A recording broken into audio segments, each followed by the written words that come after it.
What up, Broncos country? Welcome back to the channel. So yes, I know I'm late on this video, but I didn't feel like making another rant.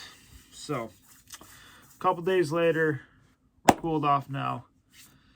I'm gonna recap what I believe went wrong for the Broncos in this game, which most of y'all will probably agree. But let's start off here. So yeah, we lost 15-10. Oh man, it was an ugly game. It would have been nice to win this game because ugly wins are better than ugly losses. I'll give you that. So starting out, is the defense looked great. You know, I kind of expected that. I feel like the defense, Vic Fangio is really drawn up a really good defensive plan when we play top-tier teams. But, you know what ends up happening? Our offense sucks, so we can't score.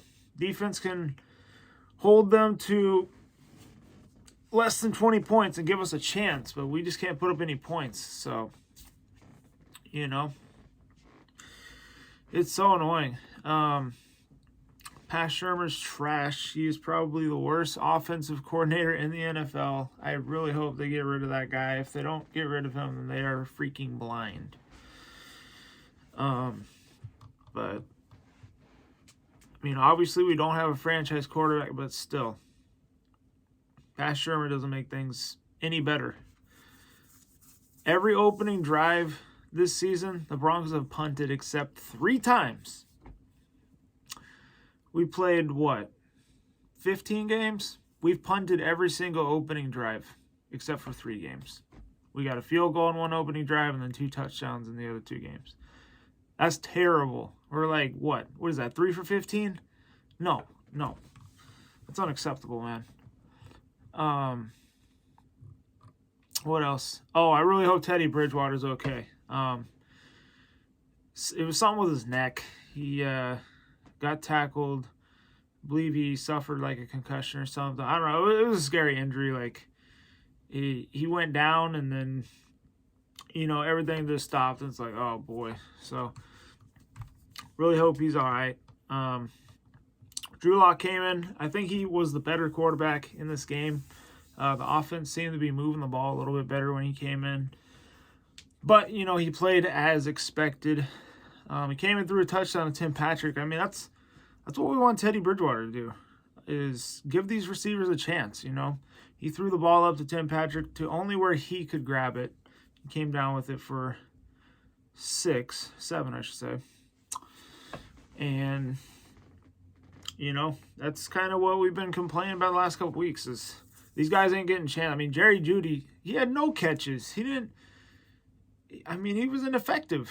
But we're not using him right. Same with Noah Fant. I don't think we're using him right either. So, you know, it's just this god-awful play calling from Pat Shurmur that's holding this team back. We got so much talent. Yeah, I know we don't have a franchise quarterback, but still, we could be throwing the ball to these guys, and we're not. I feel like we're running the ball a little too much now. But I mean, it's working, but you got to throw the ball and get your playmakers involved every now and then. They're not doing that. Let's see. But I don't know. Drew Lock, he did have a fumble in this game, but I honestly don't blame it on him. He's the backup quarterback, all right? He's listening in his headset to the plays that are given to him. And Pat Shurmur, you piece of... Why would you call a freaking read option with Drew Lock? He is not Lamar Jackson.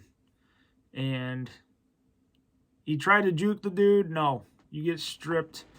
I like the effort that Drew Lock showed, though, when he did get stripped. He was going for the guy. I mean, unlike Teddy earlier in the year against the Eagles, when he let Darius Slay run all the way back. No, Drew Lock, he showed some effort and, you know, got the tackle, but it's just so stupid. It's just a revolving door. Same old Broncos for the past 6 years. It's just haven't fixed it yet, man. It's just all veterans that we keep plugging and playing. We're not developing any guys. It's a dumpster fire, guys, but I don't know. Bradley Chubb had his best game of the year in this game. I don't think he had a sack, though. And the thing that worries me about Bradley Chubb is he has 0 sacks on the season. That's a little alarming for me for a top 5 pick.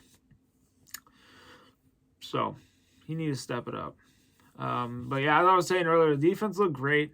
Vic Fangio can call an amazing defense, but he cannot coach. I am sorry, but he's just got to learn clock management better. I mean, he's got to play a game of Madden. I'm pretty sure a 12-year-old would be better at clock management. Like, the dude gets injured and he called a timeout. Are you kidding me? And hey, what else? Oh, stupid challenges. He's thrown stupid challenge flags that he's lost every single challenge that he's tried to challenge throughout the year as well. So he is a great defensive mind. I know we've had some bad games defense-wise this year, but, you know, late into the season, he's really put together some good defensive plans, and we've held some of the top-tier teams in check. We just can't score on offense. So I really hope we can somehow keep him in some way to control the defense. But I don't know about being the coach, man. Like, it's just the clock management really hurts the team. What else? What else we got written here?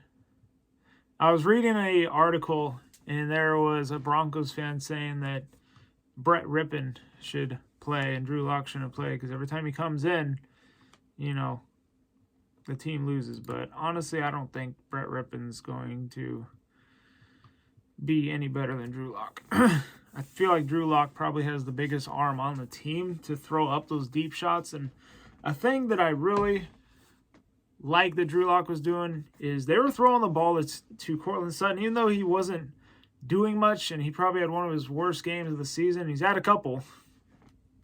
He was throwing up the ball to him, giving him a chance, and he kept getting pass interference calls. And that is what we need Courtland Sutton to be doing if, you know, he's not making catches. Is get those pass interference calls and get us in better position to score. But, you know, maybe Drew Lock coming in and playing, it will fix Courtland Sutton because he's been ineffective with Teddy. Same with most of the receivers. I feel like Tim Patrick's probably been the best receiver with Teddy. That's the only guy he thinks about throwing to, if it's not a running back. But Alberto, he got that connection with Drew too. But I don't know. It hurts my head, guys. So, sucks. Lost 15-10 in Denver. Playoff hopes might be over. I'm not going to give up just yet until it says that the Denver Broncos are eliminated from 2022 playoff contention. 2021, 2022 playoff contention. Yeah. When it says that, then I will be like, all right, it's over. But a couple days ago, yes, I was like, oh my God, it's over. But now we got a chance. If we can win out, if you think about it, we'd be 10-7. I think that every team this year in the AFC probably needs double-digit wins to make the playoffs, even wildcard teams, just because that's just how competitive it is right now. And unfortunately, we've lost to basically all the teams that are neck and neck with us for that last spot. You know, Baltimore, Vegas, Cincinnati now. So it really sucks, but I don't know. It's tough. It's going to be really tough for the Broncos to get in, but I don't want to give up, man. So we'll see what happens. And you're just wrapping it up here. We got to get rid of Shermer and Tom McMahon. They're terrible, man. And I really hope we can fix the offensive line because no quarterback is going to survive, and Teddy Bridgewater was finally taken out, just like expected. So, I don't know. Joe Burrow, 15 for 22. 157 yards passing, 1 touchdown, 0 interceptions. See, he's a pretty good quarterback, and, you know, him playing like that gave the Broncos a chance to win. But like I said, he just could not score on offense. They had over 100 yards rushing as a team. Joe Mixon didn't really have the best game. He only had 58 yards rushing, 17 carries. Tyler Boyd, though, killed us. He had that one huge touchdown. That was probably the only bad thing that happened to the defense, is when Denver scored, and it was 10-9, and then 2 plays later, boom, Cincinnati scores, and they went for 2 and it didn't work, but they got 6, so that made it 15. Yeah, Tyler Boyd, 5 receptions, 96 yards. Everybody else not really do much. Bengals had about 2.5 sacks on us. So, I don't know, but it looked like the quarterbacks were being pressured. So, anyway, let's look at the Broncos stats and call it a vid here. Teddy was 12 for 22, 98 yards, and Drew was 6 for 12, 88 yards, and 1 touchdown. He did have the fumble, though, but stupid play call by Sherman. I don't know why you're running a read option with Drew Lock. Like I said, he's not freaking Lamar Jackson. And then Javonte Williams, 15 carries, 72 yards. I actually split the carries between him and Melvin. Melvin had 15 for 53 yards. Our Okawika-Bynum, 3 catches, 58 yards. Noah Fant, 5 catches, 57 yards. So, you know, they use the receivers better in this, or the tight ends better in this game, and not just the running backs. So, I want to see a little more of that. But we got to get Cortland and a little more involved. I think Tim Patrick's getting good looks. But Jerry Jeudy had nothing. That's not good. So, let's see the sacks here. So, Justin Simmons had 2 sacks. Shelby Harris had a sack. So, yeah, defense played well. Just couldn't score, man. Might be the season, might not. I don't know. We definitely have to win out now if we want to make the playoffs, in my opinion. So, we'll see what happens. Anywho, hopefully I'll have a preview for the next Bronco game tomorrow. I don't know. We'll see. It's been crazy, guys. It's been Christmas shopping and just getting ready for the holidays. So, anyway, hope you all have a Merry Christmas. Happy holidays. Hit the like button, subscribe if you're new on that. Stay safe, be good. Go Broncos, baby. I'll see you guys in the next one. Peace.